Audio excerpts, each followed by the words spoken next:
Сәлеметсіңдер ме, балалар? Менің аты жөнім Жұмабаева Салтанат Сейітжанқызы. Мен Алматы қаласы Зерде мектеп-гимназиясының музыка және домбыра мұғалімі.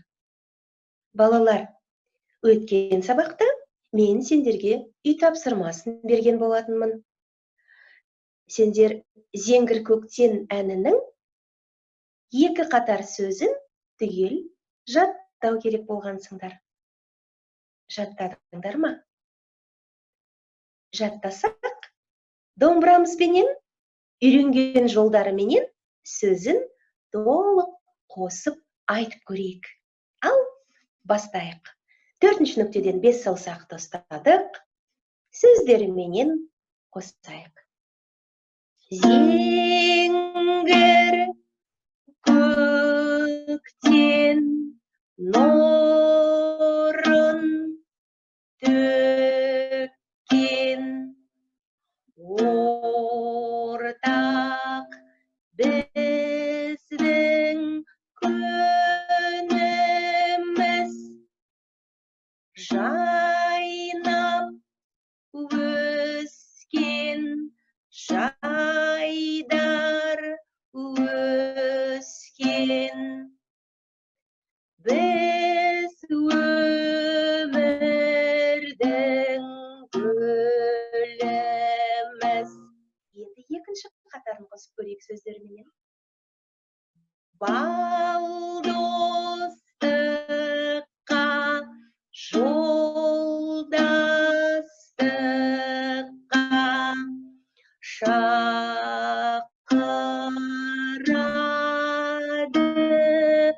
әніміз. Тыныштықта, нұр құшақта, бақытымыз бәріміз. 2-ші қатарын тағы да қосып көрейікші. Балдостыққа, жолдастыққа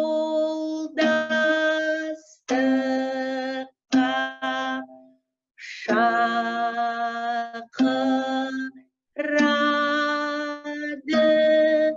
әніміз. Тыныштықта,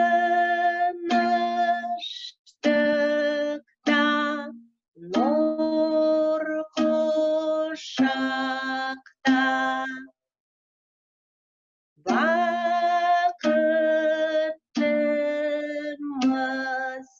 бәріміз. Балалар, сендер үйде ең алғашқы алақай жаттығуын, алақай жаттығуын, одан кейін үйренген халық әні Еркемайды және осы Зеңгір көктенді күнде уақыттарың босағанда, қолдарың тигенде қайталап тұруларың керек. Болмаса, жылдам ойнап үйрене алмайсыңдар. Онда келесі тапсырмамызға көшейік. Мен сендерге бүгін халық әні қалаулымды үйреткім келіп отыр. Әннің сөздері сабақтың астыңғы жағында жазылып тұр. Ал әзірше сендерге домбырасын қалай ойнауды үйретейін. 3-ші нүктеден 1 саусақты ұстаймыз. Бас бармақты білеміз, қалай домбыраға тіреп қоятынымызды. Қалған саусақтарды жинаймыз. Саусақтар шашылып, әрбір жерде жүрмеуге тиіс. Барлығы дос болып бірге жүру керек. Ал қағыстары енді қиындай бастайды. Қағысы төмен, жоғары. Ал біз оны былай деп атайық, бізге жеңіл болу үшін. Там, тара. Тағы да көрейік. Там, тара. Тағы да бірге ойнап көрейік. 5 рет ойнап көрейікші. 1, тара. Тағы да көрейік. 2, тара. Тағы да 3, тара. Тағы да 4, тара. 5, тара. Үйрендіңдер ме? Онда әнімізді жалғастырайық. Осы бір саусақ, осындай қағыстарменен 2 рет болады басында. Кәне, 1 тара, 2 тара. Енді әрі қарай 4-ші нүктеден кішкентай 2 саусақты ұстаймыз. Онда бір-ақ рет ойнаймыз. Там, тара. Түсінікті ме? Кәне, басынан бастап қосып көрейік. 3-ші нүктеден 1 саусаққа келді. Там, тара, 2 тара. 4-ші нүктеге 2 саусаққа. Там, тара. Енді қайтадан орнымызға келеміз. 3-ші нүктеге 1 саусаққа. Там, тара, 2 тара. Оңай ғой. Кәне қосып көрейік осы үшеуінде. 1 тара, 2 тара. Там, тара. Қайтадан 1 тара, 2 тара. Енді анау 1-ші нүктеге барамыз. 1-ші нүктенің қасына қоямыз. Ешқандай саусақты әзір баспаймыз. Бір-ақ рет ашық қағыс ойнаймыз. Там. Болды, бір-ақ рет. Тағы да. Там. Енді 1-ші нүктеден 1 саусақты басамыз да, оның қалған тарасын ойнаймыз. Кәне, тағы да ашықтан. Там. 1 саусаққа тара. Тағы да көрейік ашыққа. Там. 1 саусаққа тара. Енді басынан бастап ойнап көрейік. 3-ші нүктеге 1 саусаққа. 1 тара, 2 тара. 4-ші нүктеге 2 саусаққа. 1 тара. Орнымызға. 1 тара, 2 тара. Енді 1-ші нүктенің қасына барамыз. Ашыққа. Там. 1 саусақты басамыз. Тара.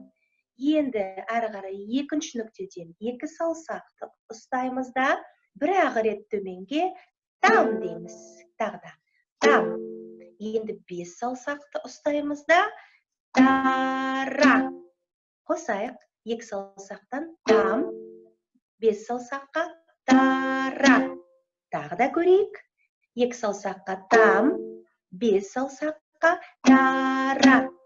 Балалар, мынау 1-ші, 2-ші, 3-ші нүктелердің қасындағы орналасқан пернелердің ара қашықтығы 4-ші нүктеден сағаның арасындағы пернелерге қарағанда үлкен.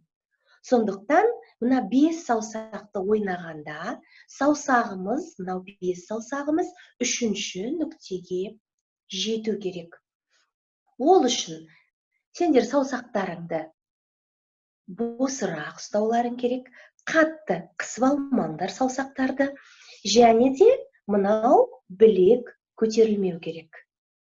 Міне, иықтан қалай келді, солай домбыраның қасында тұрады.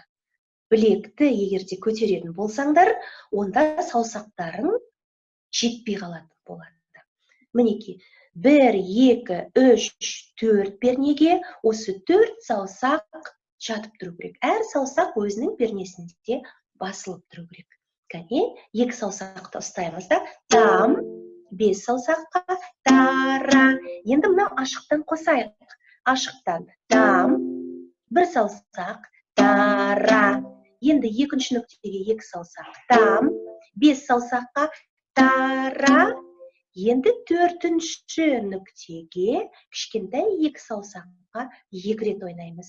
1 тара, 2 тара. Енді басынан бастап не үйрендік? Мен ойнап көрейін. 1, 2, 1, 1, 2, тара, там, тара, 1, 2. Тағы да ойнап көрсетейін.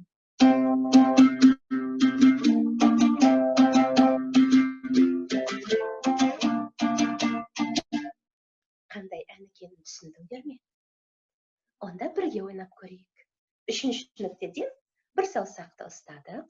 Сендер менімен бірге санап ойнаңдар. Сол кезде шатыспайтын боласыңдар. Яғни бір тара екі тара, төртінші нүктеге екі салсақ, бір тара, қайтадан орнымызға келдік, бір тара екі тара. Енді мүлдем ашып тастап бірінші нүктеге келдік, там, бір салсаққа тара, екінші нүктеге екі салсаққа там, бес салсаққа тара, және төртінші нүктеге екі салсаққа бір тара, екі тара. Тағы да бірге ойнап көрейікші. Үшінші нүктеден бір салсақ. Бір тара, екі тара. Төртінші нүктеге екі салсаққа бір тара. Қайтадан бір тара, екі тара. Там, тара, там, тара. Бір тара, екі тара. Түсінікті ме? Балалар, осы әннің жартысы. Әннің келесі екінші жалғасын мен келесі сабақта үйретейін. Өйткені бір сабақ үстінде түгел бір әнді үйрену қиындыққа түседі. Онда мен сендерге үй тапсырмасын берейін. Бағана сабақтың бас жағында айттым. Ең алғаш сабақта үйренген алақай, алақай, халық әні еркемай, зеңгір көктен әндерін күніне қайталап тұру. Және де бүгінгі үйренген халық әні қалаулымның осы үйренген жеріне дейін күнде 10 рет, 15 рет, егерде уақыттарың жетсе 20 реттен қайталау керек болады. Ал келесі екінші жартысын келесі сабақта жалғастырамыз. Онда кездескенше сау болыңдар балалар.